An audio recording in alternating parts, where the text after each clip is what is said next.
Bom dia, amigos. Estamos aqui reunidos em nome de Jesus. Vamos ter um momento de culto, de nos reunirmos como povo de Deus para juntos prestarmos culto ao Senhor nosso Deus. Nós vamos iniciar cantando uma música e depois eu estarei lendo um texto da Bíblia. Grandes são as tuas obras, Senhor Todo-Poderoso. Justos e verdadeiros são os teus caminhos. Grandes são as tuas obras, Senhor Todo-Poderoso. Justos e verdadeiros são os teus caminhos, ó Rei das nações. Quem não te temerá? Quem não glorificará teu nome? Ó Rei das nações, quem não te louvará? Pois só teu nome é santo. Ó Rei das nações, quem não te louvará? Quem não glorificará teu nome? Ó Rei das nações, quem não te louvará? Pois só teu nome é santo. Todas as nações virão e adorarão diante de ti, pois os teus atos de justiça se fizeram manifestos. Todas as nações virão e adorarão diante de ti, pois os teus atos de justiça se fizeram manifestos. Ó Rei das nações, quem não te temerá? Quem não glorificará teu nome? Ó Rei das nações, quem não te louvará? Pois só teu nome é santo. Eu vou ler o Salmo 66. Aclamai a Deus toda a terra, salmodiai a glória do seu nome, dai glória ao seu louvor. Dizei a Deus, que tremendos são os teus feitos, pela grandeza do teu poder. A ti se mostram submissos os teus inimigos. Prostra-se toda a terra perante ti, canta salmos a ti, salmodia o teu nome. Vinde e vede as obras de Deus, tremendos feitos para com os filhos dos homens. Converteu o mar em terra seca, atravessaram o rio a pé. Ali nos alegramos nele. Ele, em seu poder, governa eternamente. Os seus olhos vigiam as nações. Não se exaltem os rebeldes. Bendizei, ó povos, o nosso Deus, fazei ouvir a voz do seu louvor. O que preserva com vida a nossa alma e não permite que nos resvalem os pés. Pois tu, ó Deus, nos provaste, acrisolaste-nos como se acrisola a prata. Tu nos deixaste cair na armadilha. oprimiste as nossas costas. Fizeste que os homens cavalgassem sobre a nossa cabeça. Passamos pelo fogo e pela água, porém, afinal, nos trouxeste para um lugar espaçoso. Encontrei na tua casa com holocaustos. Entrarei na tua casa com holocausto, pagar-te-ei os meus votos que proferiram os meus lábios, e que no dia da angústia prometeu a minha boca. Oferecer-te-ei holocaustos de vítimas cevadas, com aroma de carneiros, e molarei novilhos com cabritos. Vinde, ouvi, todos vós que temeis a Deus, e vos contarei o que tem ele feito por minha alma. A ele clamei com a boca, com a língua o exaltei. Se eu no coração contemplara a vaidade, o Senhor não me teria ouvido. Entretanto, Deus me tem ouvido e me tem atendido a voz da oração. Bendito seja Deus, que não me rejeita a oração, nem aparta de mim a sua graça.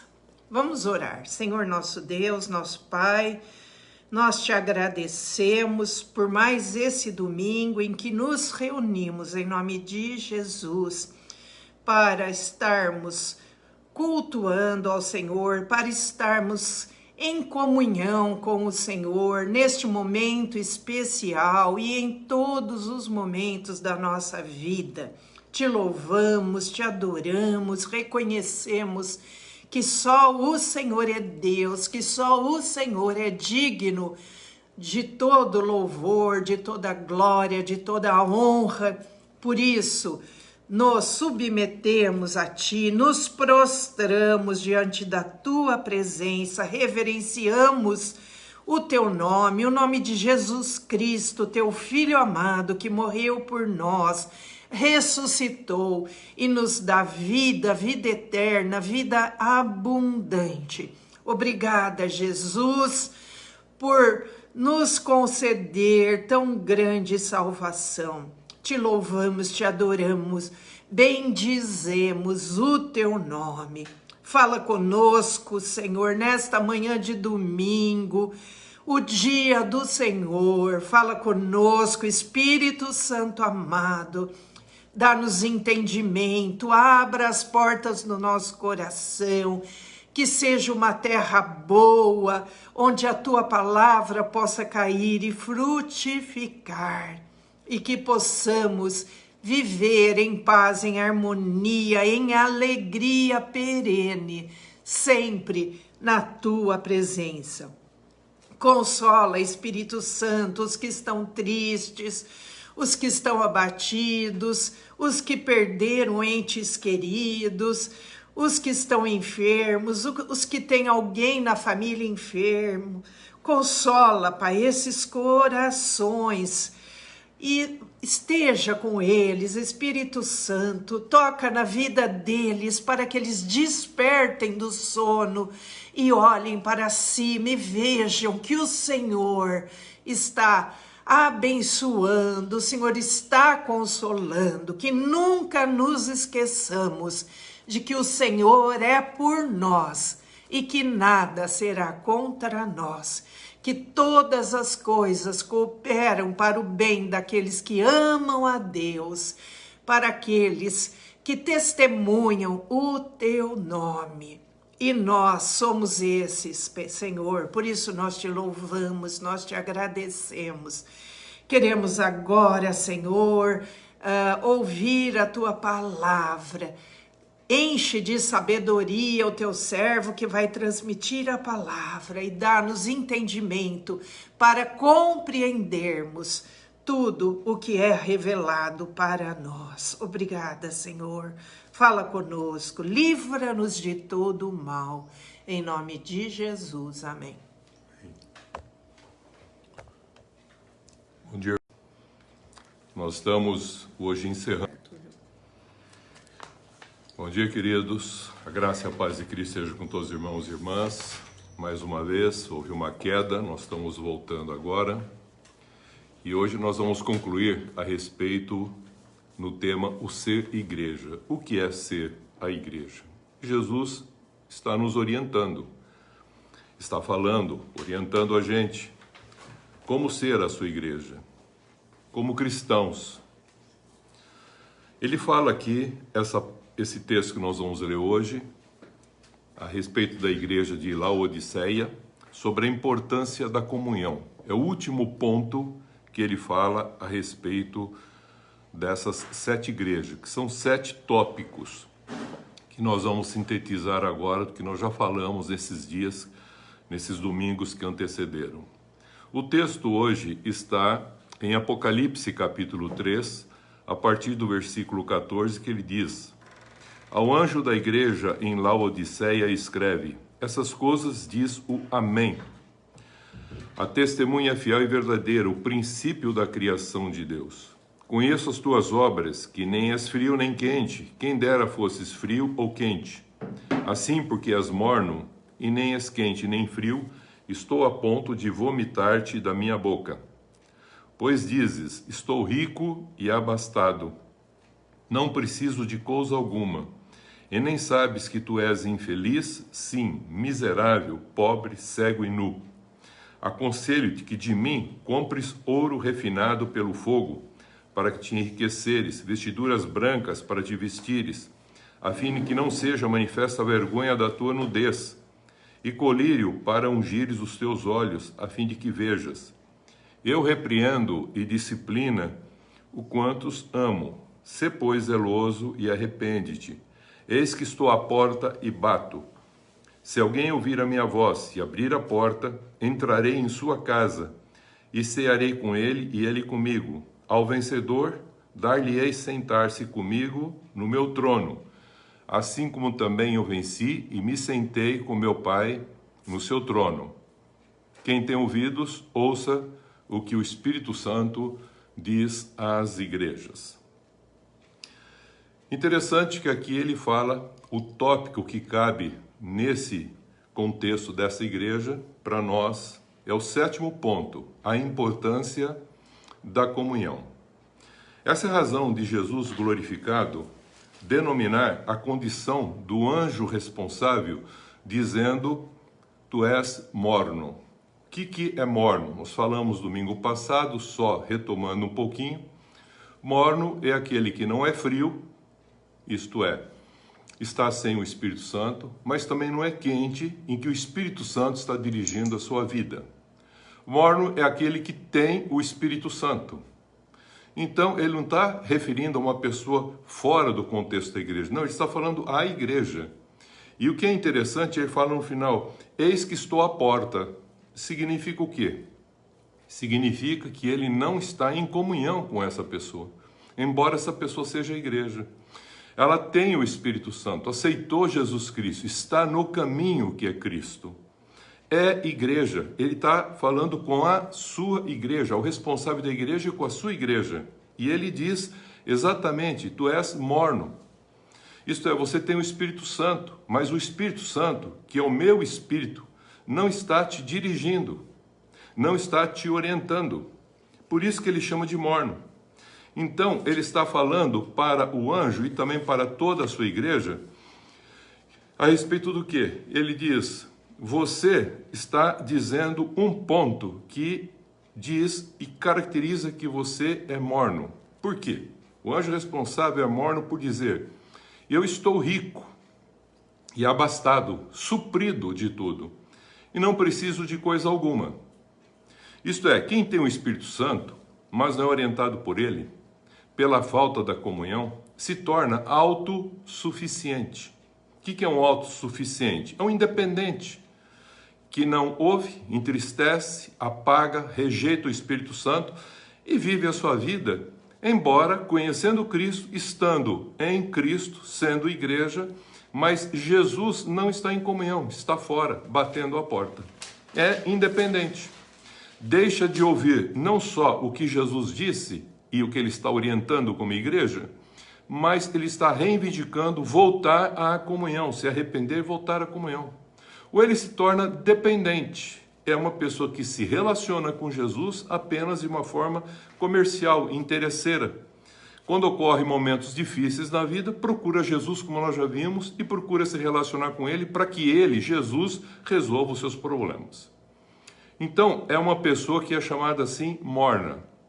Não é uma pessoa interdependente, é uma pessoa ou independente, embora tendo o Espírito, conhecendo a palavra, mas não conhecendo o Senhor dessa palavra, ele revela exatamente isso. Ou se torna uma pessoa dependente. Fica uma eterna criança que nunca cresce. Sempre que a situação aperta, ele recorre e fala, Jesus, resolva o problema. E Jesus, já vimos, ele vai dizer, cresça e faça a solução do problema juntamente comigo, porque eu já dei todas as condições para você resolvê-la. Embora essa pessoa esteja como igreja no caminho que é Cristo, tem uma direção santa, está vivendo essa direção, mas ela pode ser uma direção santa que se desviou e poderá perder o sentido da vocação da sua própria vida. Por se achar o que? Salvo, afirma que não precisa de coisa alguma. Já recebi a salvação e agora Jesus vai fazer tudo o que eu preciso e vai realizar tudo o que eu necessito. Jesus glorificado diz para esse anjo, como também para a sua igreja, você não sabe que é infeliz. Veja como ele diz, porque você só busca os seus interesses para você ser feliz. Então o que é uma pessoa que é feliz? É aquela que recebe as coisas. Mas Jesus fala para a gente ser mais do que feliz, mais bem-aventurado, mais feliz. E como que a gente é mais bem-aventurado? É não retendo o que recebe, é também dando o que recebe. Por isso que ele falou, mais bem-aventurado é dar do que receber. Então, quando esse homem, essa pessoa, esse anjo ou alguém que é a sua igreja está buscando apenas os interesses, independente ou dependente, porque ele quer competir, porque se acha vitorioso quanto ao contexto espiritual, procura derrotar outros, porque se acha mais justo do que, procura fazer algo para si mesmo e não se doando. Então você percebe nitidamente que ele não nega a si mesmo, não toma a sua cruz e não segue a Jesus, não partilha e nem se doa. Ele consome e se consome, não potencializa outros a crescerem no conhecimento de Deus Pai e do seu Filho Jesus Cristo. E conhecendo a verdade, eles acabam se tornando libertos, mas um liberto que não dá liberdade. Por que não dá liberdade? Porque eles se tornam escravos de si mesmo. Jesus glorificado diz que o anjo responsável é infeliz, e ele fala, sim, miserável, pobre, cego e nu. Vamos entender isso. Quem é infeliz deveria saber que é miserável. Porque Deus deu todas as condições para nós sermos felizes. Se eu não sou feliz, é porque eu não estou recebendo. E se eu estou recebendo e não transferindo, sendo um veículo dessa graça, eu estou retendo. E se eu estou retendo, perto estou da maldição. Então a maldição não é falta de bênção, já disse isso. A maldição é ter muita bênção e não abençoar. Como nós já fomos enriquecidos com todas as bênçãos celestiais em Cristo Jesus, nós somos então na realidade ricos e não pobres. Mas ele diz, eu sou rico porque eu tenho a salvação. Mas ele não entendeu que não é só a salvação. Ele precisa de um processo de santificação e de comunhão para manter na interdependência a revelação desse Deus, da presença desse Cristo que está agora nele. Então, quem é infeliz é miserável. Então, é miserável por acumular para si mesmo. O que deixa essa pessoa, como eu falei, perto de uma condição de ser maldito, porque nós somos feitos para ser um canal de bênção. Rios de água viva sairão do vosso ventre. Nós somos abençoadores, filhos de Deus. Somos pacificadores, por sermos filhos de Deus. Tende paz com todos. E a santificação sem a qual ninguém verá Deus. Então não adianta ter apenas o contexto salvífico. Então ele aconselha a fazer 3 coisas. Ele diz assim: primeiro, eu quero dizer para você que a primeira coisa, aconselho-te, versículo 18, que de mim compres ouro refinado pelo fogo, para te enriqueceres. A primeira coisa é essa. O que é esse ouro refinado pelo fogo? É uma vida de pureza, quer seja de espírito, que já ressuscitou, a alma que é transformada, a maneira de pensar, e o corpo que expressa essa beleza de Cristo através do corpo, para que as pessoas possam ver a presença de Deus onde se encontra cada cristão ou cada pessoa que compreendeu o que ele está falando. Aconselho que de mim compra isso: pureza espiritual, pureza, atitude de vida, para não amar o mundo. Segunda coisa, não se conformar com o mundo. E a terceira coisa, não servir ao Deus desse mundo, as riquezas desse mundo, mas usar, administrar todas as riquezas deste mundo para angariar novas pessoas, agraciar as pessoas, porque você foi agraciado com essas riquezas, e abençoá-las como um filho de Deus. Mas quando a gente não abençoa, embora a gente tenha muita bênção, a gente vai ficando perto da maldição e vai ficando o quê? Pobre. É isso que ele falou: você acha que é rico porque você tem a salvação, mas você é pobre, você é cego e é nu. Então ele falou: conselho que você compra de mim isso. Está faltando isso para você, porque está faltando a comunhão. Essa é a chave desse contexto. Então, não se conforme com o mundo, não ame o mundo e principalmente não sirva ao Deus desse mundo, as riquezas. Aí ele diz, segunda coisa, compra vestiduras brancas. Que são vestes brancas? São atos de justiça. Você foi comprado por Jesus e justificado para ser justo. Só um justo produz a justiça. Então ele quer que a gente, como uma expressão de Cristo, produza a justiça. Então, vestiduras brancas, Apocalipse 19 diz, são os atos de justiça dos santos. Então, uma pessoa que estava no mundo, saiu do mundo, tornou-se a igreja, ele passa a ser santo, o Espírito Santo agora começa a dirigir a sua vida. E guiando a sua vida, ele vai ter essa vestimenta branca, que são os atos de justiça desses santos que estão em santificação crescendo. Para não manifestar, ele deixa bem claro, para não manifestar a vergonha da tua nudez, isto é, do seu pecado e da iniquidade que opera no meio da religião. Terceira coisa, compra colírio. Colírio por quê? Para ungir os olhos, para que você veja além de si mesmo. E não fique olhando para o seu próprio umbigo, mas olhem além de você, para fora de você. E perceba os outros. E ame essas pessoas com o amor que Deus te amou. Não com amor seu, mas com o amor que Deus te amou, desinteressadamente. Então Jesus, glorificado, ele repreende e disciplina quantos ama. Versículo 19, eu repreendo e disciplino quantos amo. O que é interessante é que Jesus, quando ele usa essa palavra quantos amo, Jesus sempre ama de forma ágape. E aqui ele não está falando assim. Ele diz, eu repreendo e disciplino quanto filio, como um amor fraterno. Por quê? O problema não está com Jesus. O problema está na pessoa que, não tendo comunhão com Jesus, Jesus não pode ter comunhão com ela. Então ele consegue apenas amar num contexto, como já falei, relacional, fraterno, de amigo, de irmãos, mas não de comunhão, de intimidade, de relação, de comunhão. Sê, pois, zeloso e arrepende-te. Olha que coisa fantástica. Por isso que esse contexto do amo aqui não é ágape. E ele ama de forma ágape. Ele não ama de forma diferente, mas ele está se referindo por quê. Agora ele vai dizer por quê. Eis que estou à porta. O que significa? Ele não está em comunhão, ele não está em. Não é Cristo em. Não é o Espírito em. É muitas vezes o Espírito com. É Cristo com, e não Cristo em. Não, é Cristo em nós, a esperança da glória. Nós somos a expressão do Espírito de Cristo, que é o Espírito Santo, através de nós. Por isso que ele diz, eis que estou à porta e bato, se alguém ouvir a minha voz. Esse se alguém ouvir, ele não está obrigando, apenas está um convite.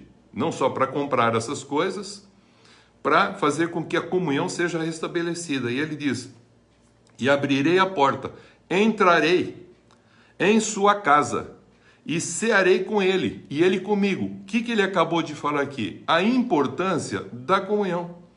Então ele disciplina quantos ama, e ele ama fraternamente porque ele não consegue fazer um amor de comunhão, porque o outro não quer a comunhão.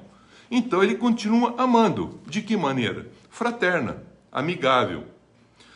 E ele diz, sê, pois, zeloso e arrepende-te. E ele bate a porta e pede para que haja e restabeleça a comunhão. Veja como é interessante. Em Mateus 7, 21, você vai ver que Jesus diz assim, muitos naquele dia, que dia que ele está se referindo? O dia em que ele voltar, e haverá ressurreição dos mortos que morreram nele em Cristo e que estão esperando a sua vinda, e dos vivos que estão esperando a vinda de Cristo, em que haverá ressurreição dos mortos, para encontrar o Senhor nos ares, porque virá fazer a ressurreição do corpo desses que morreram, e o arrebatamento da sua igreja. Naquele dia, muitos vão dizer para ele o seguinte, nós não profetizamos em teu nome? E vão chamar ele de Senhor, Senhor, Senhor.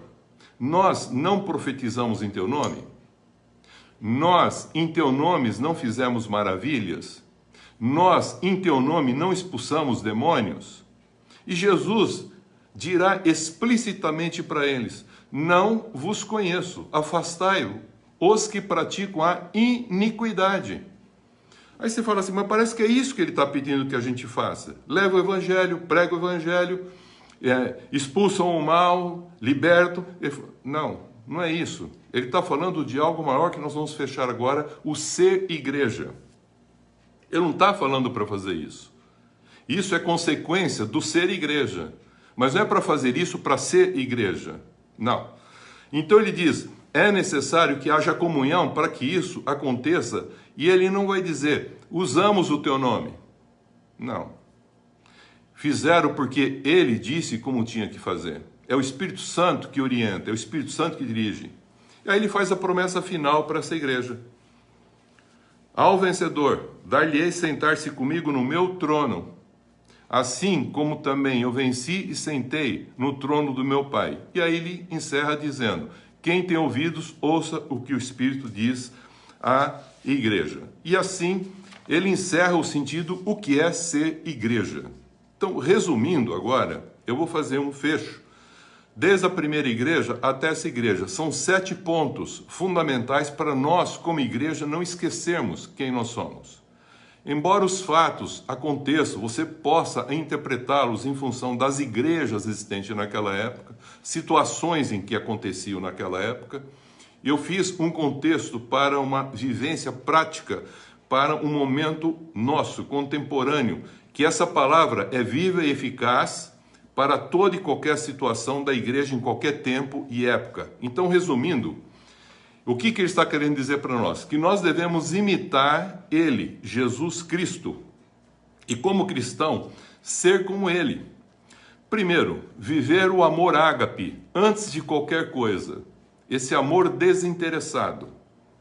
Por isso que a primeira igreja em Éfeso, ele diz, você tem tudo correto, tem um senão. Qual é o senão que ele falou? Ele disse, o senão é que você esqueceu o primeiro amor. Qual é o primeiro amor? É esse amor ágape, desinteressado, acima de todos os amores que os homens amam. Esse é o fundamento que Deus quer que a gente tenha. E ele falou, arrepende e volta a praticar as primeiras obras. Isto é, volte a amar desinteressadamente. Esse é o primeiro ponto. O ser igreja precisa de amar de forma ágape. Segundo, ele se refere ao seguinte, ele vai falar sobre tribulação. E ele fala assim, como ele foi perseguido, rejeitado, não compreendido, Você terá tribulação, como eu também tive. Tribulação, mas não angústia. Porque angústia é estreiteza de espírito, sem ansiedade. Por quê? Ele diz assim para a igreja: haverá tribulação, haverá rejeição, você não vai ser compreendido, mas o importante, permaneça fiel a Deus, porque eu também fui fiel ao Pai.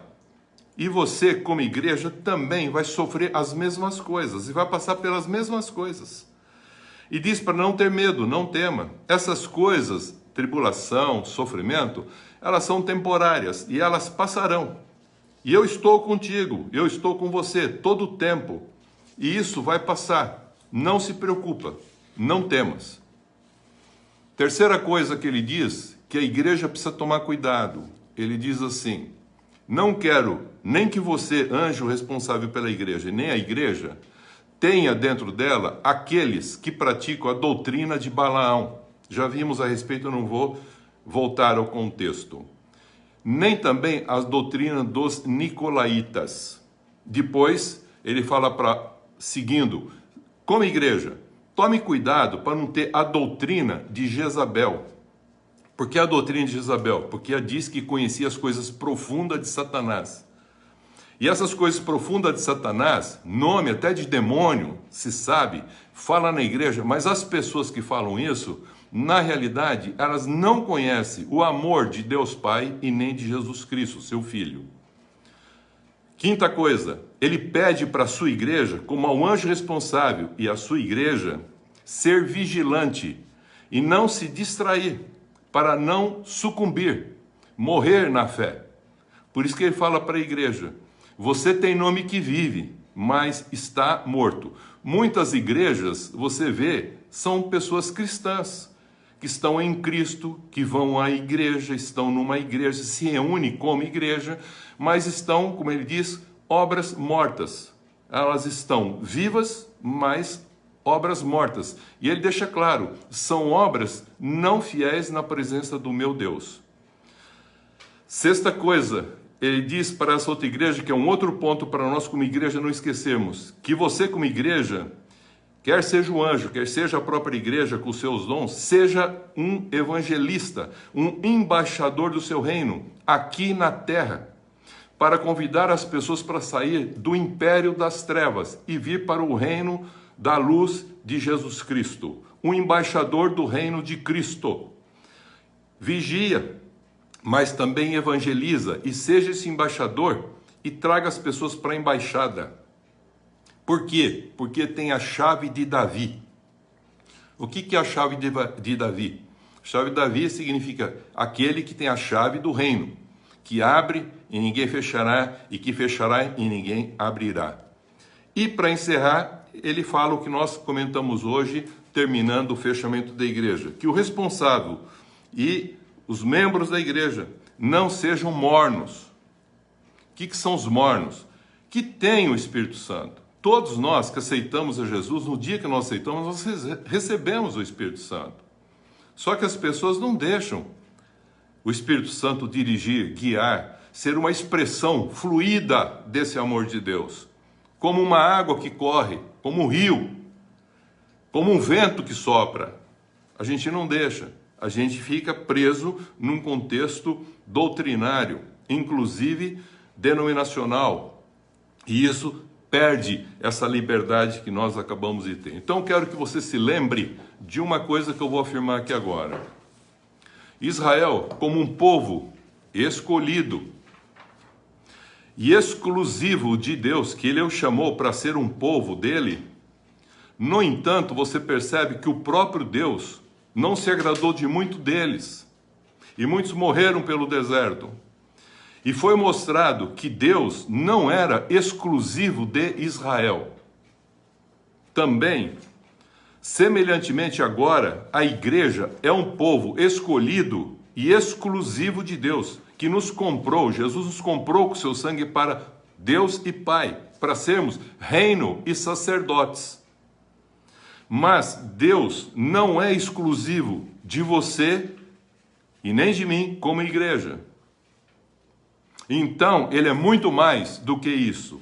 Então, nós temos que entender que tanto Israel como agora a igreja, por causa da desobediência, da rebeldia, da infidelidade, a falta de fé, acabam expressando a iniquidade religiosa, fazendo com que o amor ágape esfrie de quase todos e os demais amores ficam aparecendo. Por isso que Paulo, em Romanos 11, 25 a 36, ele faz uma afirmação comparando desde o capítulo 9 de Romanos até o 11, ele fala a relação de Israel e a igreja. Ele fala, Deus esqueceu de Israel? Ele falou, não esqueceu de Israel. Mas nós somos enxertados, recebemos o reino de Deus para dar continuidade, porque Israel, ele desobedeceu, ele foi infiel, ele não cumpriu o propósito. Mas agora ele faz uma afirmação, Romanos 11, 25 a 36, ele diz o seguinte, que ambos, Israel e a igreja, são as duas oliveiras que abençoam todos na terra, porque ele usa elas para expressar através dela a presença dele.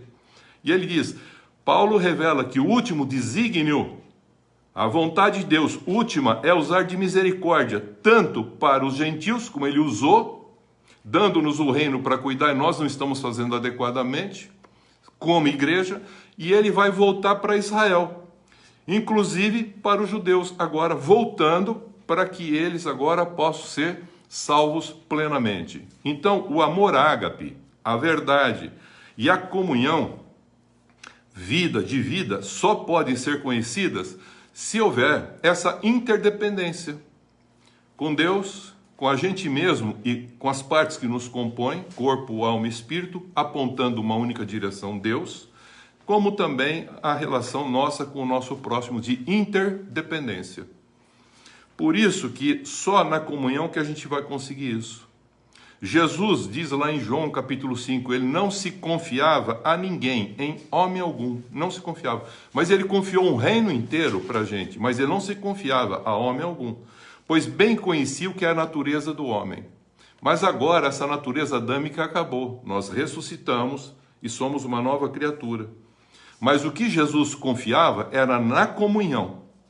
Então ele trouxe a salvação para que houvesse uma santificação pela unção do Espírito Santo e que a gente mantivesse com Deus Pai, Filho e Espírito Santo, que João fala na sua primeira carta, em João, capítulo 1, os versículos iniciais, ele fala, a nossa comunhão é com Deus Pai, de nosso Senhor Jesus Cristo, e com o seu Filho Jesus Cristo, e com os irmãos. Se assim a gente procedemos e andarmos na luz, mantemos comunhão uns com os outros e o sangue de Jesus nos purifica de todos os pecados.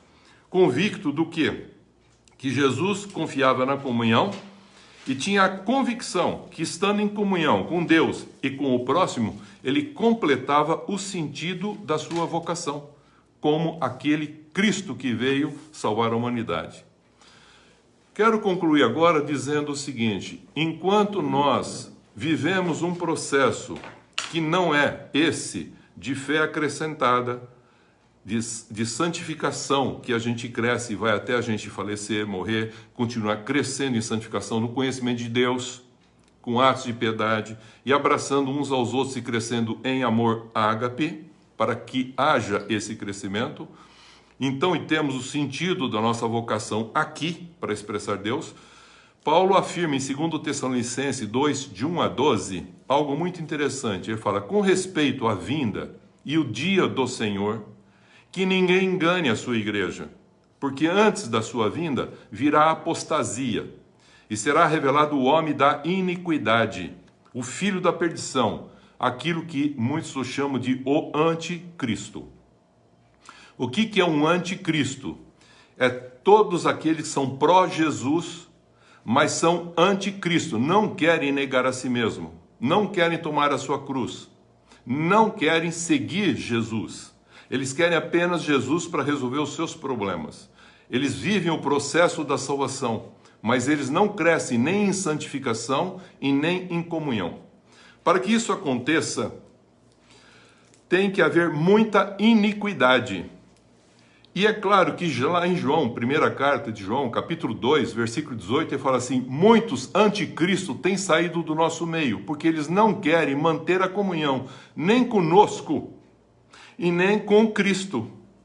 Eles querem viver como esses de Laodiceia, independente, interesse, comércio, esquecem de ouvir o Espírito Santo e vivem como bem pensam. Então deixam de ser igreja, mas continuam chamando de igreja, com todos os percalços que nós já mencionamos, que Jesus falou, cuidado para que vocês não entrem assim, porque vocês não serão vencedores. E o Espírito Santo fala no final, e ao vencedor, e o vencedor receberá essas promessas. Para que isso aconteça, tem que haver muita iniquidade. Porque, havendo muita iniquidade, há um contexto individualista e, consequentemente, falta de comunhão com Deus e o próximo, não querendo negar a si mesmo, tomar a sua cruz, torna-se um anticristo e passa a esfriar com o seu testemunho o amor ágape de quase todos. E que as pessoas se tornam amantes, no final, de si mesmo. É o que está acontecendo com a humanidade. Então, o que é apostasia? Apostasia é um processo de rebelião. Para você entender bem a apostasia, eu traduzo da seguinte maneira. É quando a fé em Cristo, por falta de tudo isso que nós falamos, o ser a igreja que nós já mencionamos, para começar do amor ágape, que é perdido, você continua amando apaixonadamente de forma eros e filia, mas não de forma ágape. A apostasia é quando a fé é substituída pela crença na lei do direito, do mérito e do privilégio, o que gera a iniquidade religiosa. Presta atenção. É a aparência de santo sem santidade. É a aparência de um justo sem a prática da justiça. É a aparência da piedade, mas na realidade sem equidade. O que é equidade? É uma pessoa transformada, que nasceu de novo, que ninguém precisa falar para ela como viver.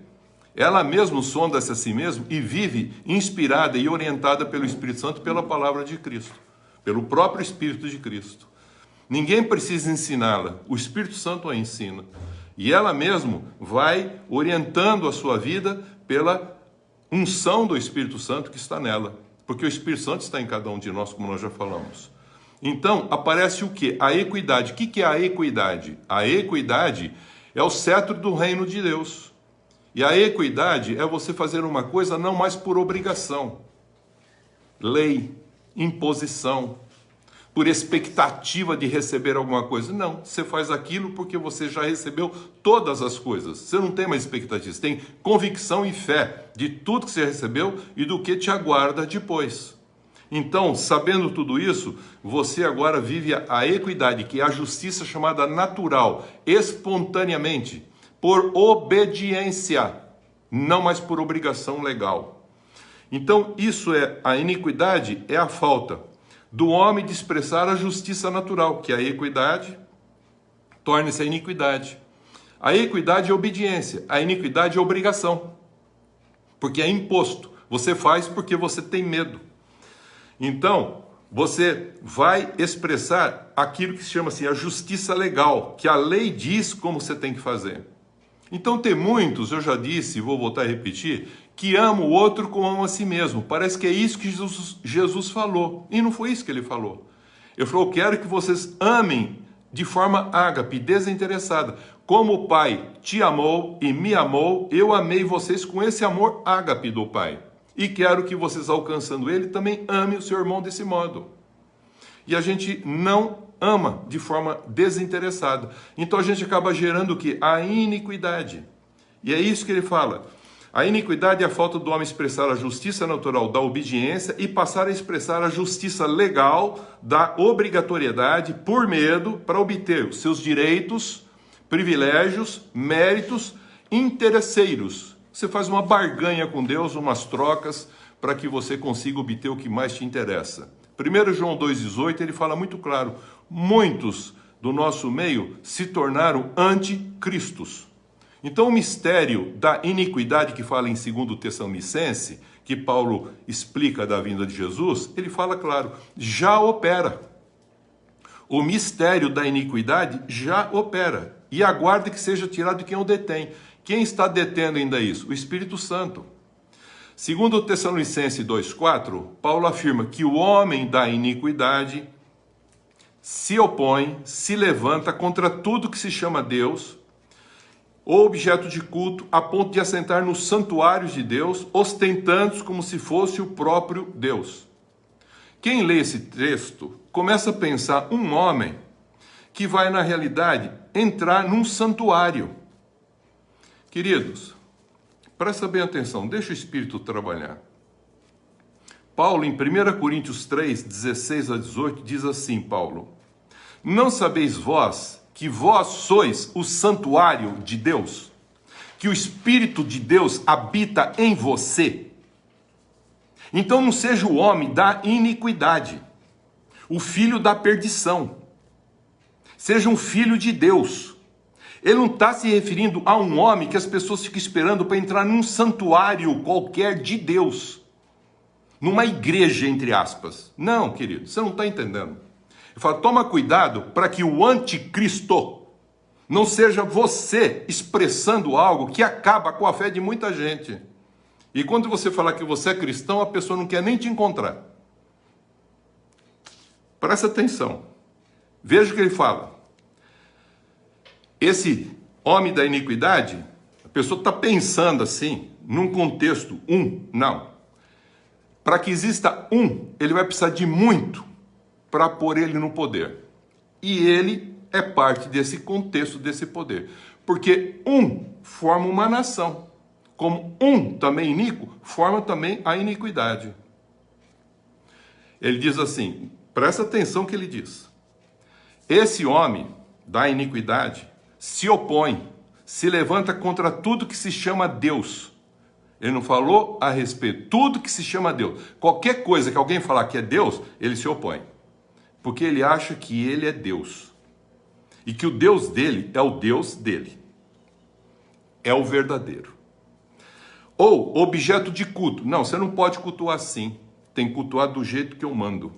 A ponto de assentar-se no santuário de Deus. Sabe quem assentou lá no santuário de Deus? Não foi o Espírito Santo, nem Cristo entronizado no coração desse. Não. É isso que ele está falando para nós. Tome cuidado para não ser um filho da perdição. É isso que ele está falando aqui. Mas haverá um homem assim. Mas para ter um homem assim, vai ter que ter muitos que rejeitaram de não ir para a cruz, não tomar a sua cruz, não negar a si mesmo. Então são aquelas pessoas que não crescem em santificação e em comunhão. Eles vivem a salvação e se acham. E ele falou, quem se acha, se perde. Guarda isso no teu coração. E aqui, ostenta-se como se fosse o próprio Deus, porque o eu vai se sentar lá e ele vai se achar Deus. É isso que ele está falando aqui. E Jesus falou que virá para acabar com isso. Ele vai soprar para acabar e vai também, na sua vinda, parar esse processo dessas pessoas que pensam em se safar.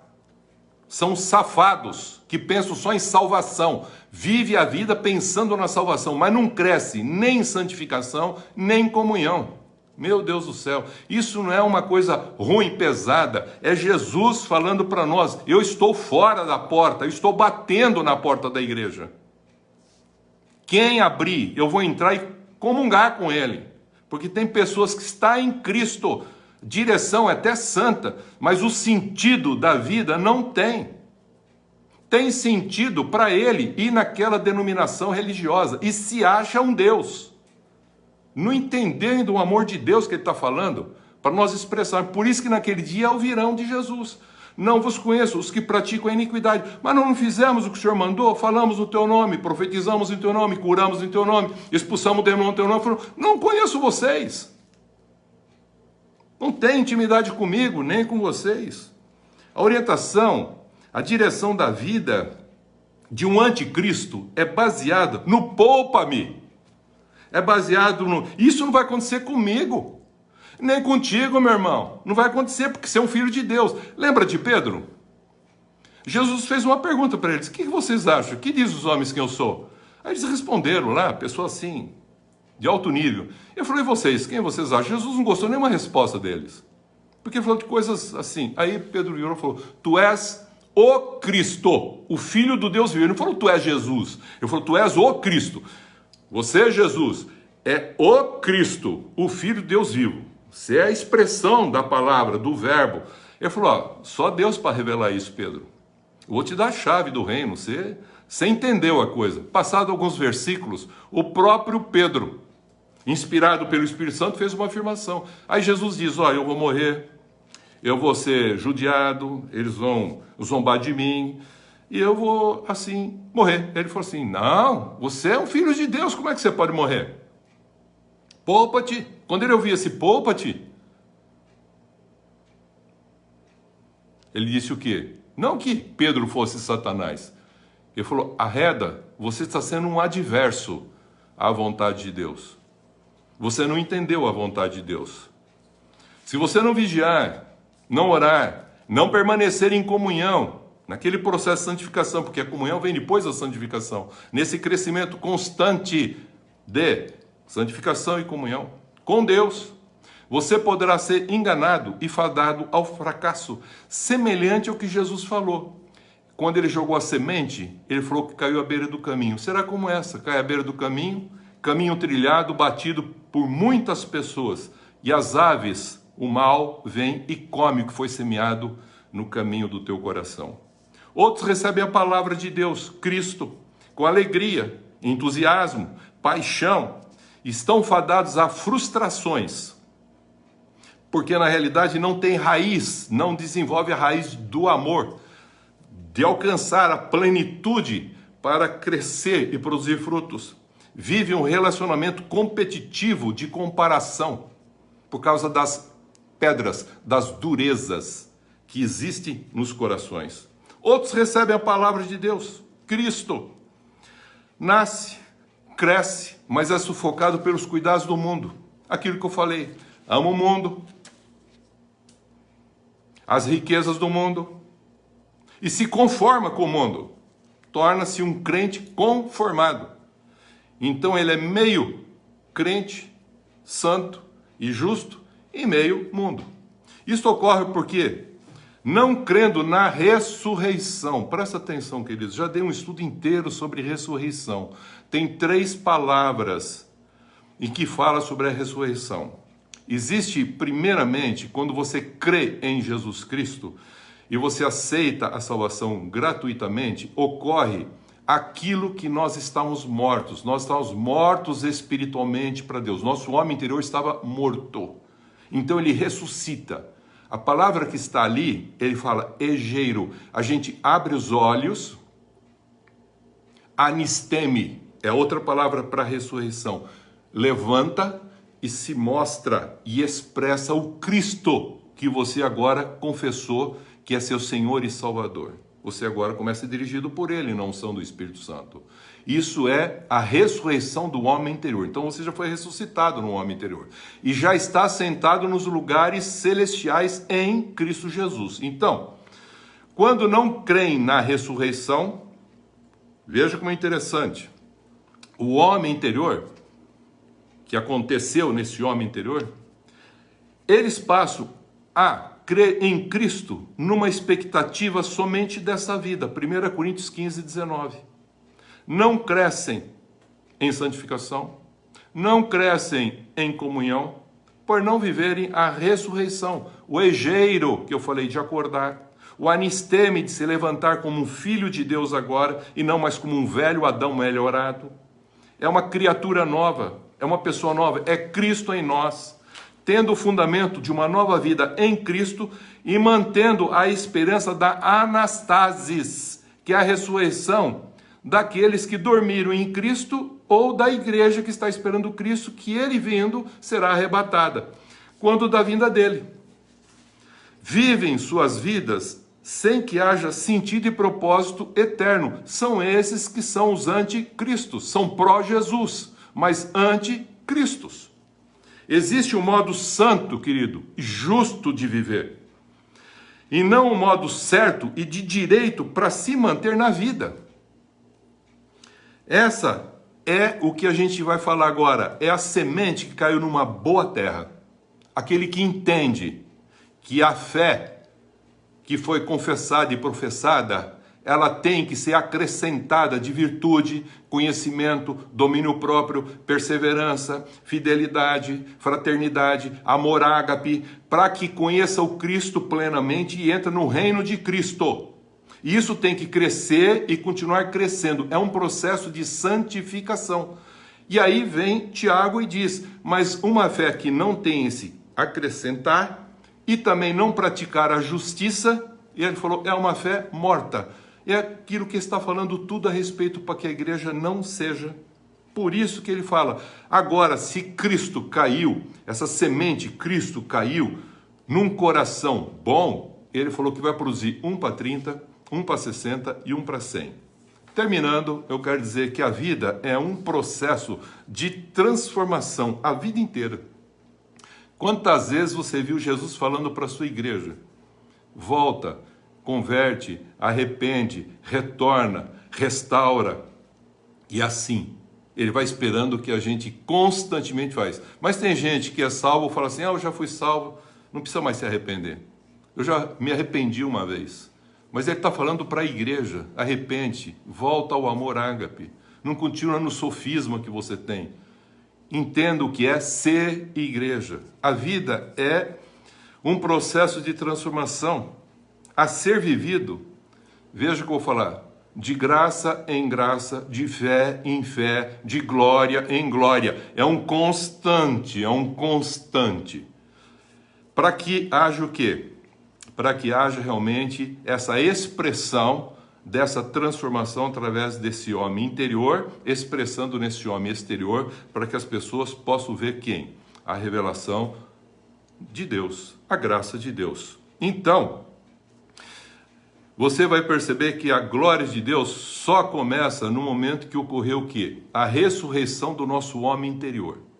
O nosso homem interior agora começa a falar com o Espírito de Deus, e o Espírito de Deus começa a falar com esse homem interior. E esse homem interior e espírito começa a falar com a sua alma, dizendo, alma, por que você está assim? Por que você está angustiada? Por que você está preocupado, ó minha alma? Espere em Deus, porque agora tem alguém falando com a sua alma, fundamentado na graça de Deus. É graça sobre graça, fé, fé, glória em glória. Então vai aparecendo isso, vai transformando a nossa forma de pensar e vai aparecendo através do corpo físico a essência desse Cristo através da nossa vida. Então tem obras vivas de fé e de justiça em amor ágape. Para tanto, esse vaso, querido, esse vaso de barro precisa ser quebrado para revelar o seu conteúdo. Está lá em 2 Coríntios 4, de 7 a 12. Isto é, a real pessoa que somos, sem máscara, abertos. Foi o que Cristo fez. Ele abriu, desnudou, para que a gente pudesse ver o Cristo revelado. Revelado quem? Um Filho de Deus. Um santo e justo. Isto é ser igreja, querido. Isto é ser a noiva e a expressão exata de Jesus Cristo como o Cordeiro de Deus. Aquele que é o noivo e que é o esposo, que nos deu o seu Espírito para que, como Adão deu algo para formar a sua mulher, Jesus deu o seu Espírito para formar a sua igreja. Então uma costela deu vida para formar uma mulher. E Jesus deu o Espírito para formar a sua igreja. E agora, se nós mantivermos essa característica, nós não vamos perder a comunhão com Ele. Por que perdeu a comunhão Adão com Eva? Porque na realidade, Eva não foi chamada mais Ish. Já estudamos isso. O Adão era Ish e a Eva Ishá. Nós somos cristão porque nós temos o Senhor Cristo. Mas se nós não vivemos assim, não vamos participar da Nova Jerusalém. Então eu queria encerrar dizendo o seguinte, tudo que nós falamos esses domingos é para simplesmente dizer como que nós como igreja temos que ser. Ser no duplo sentido, ser igreja e ser a expressão do que é ser a igreja, que é Jesus Cristo, que está em cada um de nós. Amém? Amém. Vamos orar e depois fazer a nossa oração para a semana. Senhor nosso Deus, nosso Pai, nós te agradecemos por esses momentos em que estivemos em comunhão com o Senhor, ouvindo a Tua palavra. Ó Deus, sonda o nosso coração, vê se há em nós algum caminho mau e conduza-nos, Senhor, ao caminho eterno. Enche-nos, Senhor, a cada dia do Teu Espírito Santo, para termos disposição, alegria de te louvar, de te agradecer por tudo, em toda e qualquer circunstância. Fortalece a nossa fé, Senhor. Não nos deixe cair em tentação e livra-nos, Senhor, de todo o mal. Nós confiamos em Ti, nós cremos que o Senhor é o nosso Deus e que o Senhor esteja presente na nossa vida, em cada situação que nós passarmos, que possamos testemunhar o Teu nome, refletir a Tua imagem através das nossas vidas. Guarda-nos, Senhor, que não sejamos nunca usados pelo mal. Em nome de Jesus oramos. Amém. Amém.